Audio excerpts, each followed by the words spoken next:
और उसमें 8 लोगों की जानें गई हैं और उस, उसके अलावा जो है कुछ लोग घायल हुए हैं। घायल कुछ लोगों को एम्स में रखा गया है, एम्स में भी हम जाके आए अभी, और कुछ यहाँ पे हैं और कुछ दूसरे हॉस्पिटल में हैं। तो नेट चौक में वहाँ पे हम जा रहे हैं और घटनास्थल पे भी जा रहे हैं। और ऐसा जो सवारियाँ इसमें सवार हैं उनके मुताबिक तो ये है कि बस के आगे कोई मोटरसाइकिल वगैरह कोई आया जो जिसको बचाने के लिए बस को किनारे किया होगा और वहाँ डंगा बैठ गया। लेकिन ये तो प्रत्यक्षदर्शियों की बात है। हमने मजिस्ट्रेटी जांच के आदेश दे दिए हैं और उसकी जांच होगी और जांच से पता लगेगा कि उसके क्या एक्चुअल कारण रहे। और जो फौरी राहत के तौर पे पैसा दिया जा रहा है सरकार की तरफ से और घायलों को भी दिया जा रहा है। और लेकिन इसमें फर्स्ट प्रायोरिटी हमारी इलाज है कि जिस भी पेशेंट को जिस भी स्तर का इलाज मुहैया करवाना है वहाँ उनको भेजा जा रहा है। सारा हमारी एडमिनिस्ट्रेशन पूरी तरह गेयरअप है, मंडी की भी और बिलासपुर की भी। और जो लोग इसमें हताहत हुए हैं, जिनकी जानें गई हैं, हमें उसका बहुत दुख है और हम उनके आत्मा की शांति की प्रार्थना करते हैं। और जो लोग घायल हुए हैं वो जल्द स्वस्थ हो, उनके लिए जो भी सरकारी स्तर पे किया जाना है उसका हम प्रयास करें। सर का घाटीपुर की कुछ बसें ना हर तीसरे दिन किसी मोड़ पर खड़ी रहती है। सर क्या कारण नहीं तकनीकी? देखिए, बसेज एक मैनुअल के तहत चलती हैं और बसेस का एक क्राइटेरिया है।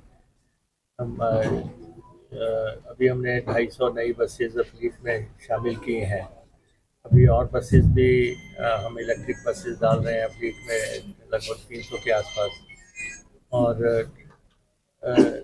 ये मौका इस समय हमें क्या फ्लीट की हालत है उसकी बात करने का नहीं है, लेकिन ये है कि 15 साल तक बस रह सकती है, सरकारी बस, और उसकी माइलेज तय है। पर्टिकुलर माइलेज से ज़्यादा बस को जो है सरकारी गाड़ी को नहीं चलाया जा सकता। तो वो तो मैनुअल के तहत चलती हैं। तो लेकिन जब बसेज सड़कों पे चलती हैं तो रिपेयर तो मांगती रहती हैं और फ्लीट में इसमें पे बदलाव किया जाता है। लेकिन इस समय हमारे बस जो दुर्घटनाग्रस्त हुई है तो हमें ऐसा लगता है कि उसका टेक्निकल कारण की बजाय किसी को बचाने के प्रयास में जो है बस अनियंत्रित हो गई। और क्योंकि वो रोल होके नीचे गई है तो उसमें मरने वालों की संख्या सर सड़कों को सुधारने की भी जरूरत है। सड़कों को सुधारने की भी जरूरत है। नहीं, ऐसा है कि सड़कों का काम तो लगातार चल भी रहा है और भी जहाँ पे होंगे वो भी की जा सकती हैं। और ये जो सरका घाट हॉस्पिटल है हमारा, इसमें भी रेडियोलॉजिस्ट का जो पद है वो कई दिनों से खाली चल रहा है। और अगर ये घटना हुई है, मैक्सिमम लोगों को दूसरे हॉस्पिटलों में भेजा गया है, तो अगर यहाँ होते तो शायद इनको इतना जाना नहीं पड़ता, रेफर नहीं करना पड़ता। पता लगा कि नहीं, ऐसा है कि रेडियोलॉजिस्ट की कमी थ्रू आउट है और इनको जैसे ही पोस्ट करते हैं कोई हायर स्टडीज़ को निकल जाता है, कोई सुपर स्पेशलिटी को निकल जाता है। तो रेडियोलॉजी की कमी पूरे प्रदेश में ही नहीं, पूरे एरिया में ही कमी है। लेकिन इस समय दूसरे हॉस्पिटल से डॉक्टर्स को भेज के जो किया जा सकता है वो करने का प्रयास किया जा रहा है। बाकी जो डॉक्टर्स की स्ट्रेंथ होगी उसको देखा जाएगा, जो भी करना होगा। सर सड़कों की बात की जाए, जिस तरह से हमारे धर्मपुर सरकाघाट की अगर बात की जाए तो कई ऐसे स्पॉट्स हैं जो हमेशा खतरे की घंटी पर रहते हैं। जिस तरह का आज भी जो जमीन बातें हुई हैं कि जमीन धंसने की वजह से सड़क गई है। सर स्टेट रोड्स भी काफ़ी समय से यहाँ पर रिपेयर नहीं हुए हैं। अभी एक्चुअली ऐसा ना कि मैं मौके पे जा रहा हूँ, पर मुझे नहीं लगता कि वो स्पॉट कोई ब्लैक स्पॉट है।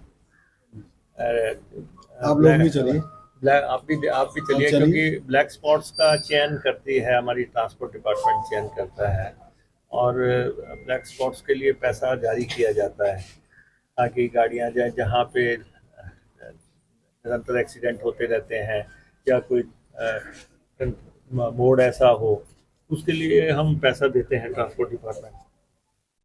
लेकिन यहाँ तो मुझे लगता है कि यहाँ कारण कुछ और ही बना है कि किसी को, क्योंकि अभी अंदर भी आईपीएच की 2 लड़कियाँ जो आईपीएच डिपार्टमेंट में काम कर रही हैं, मैंने इनसे पूछा है तो उन्होंने कहा कि बस की गति भी कोई ऐसी नहीं थी कि जिससे कि आप ये आरोप लगाएं कि वो रेकलेस ड्राइविंग थी, कि बहुत तेज़ी से ड्राइविंग कर रहे थे। लेकिन किसी को बचाने के चक्कर में बस जो है शायद ज़्यादा कच्चे में चली गई और वो रोल कर गई या दंगा बैठ गया।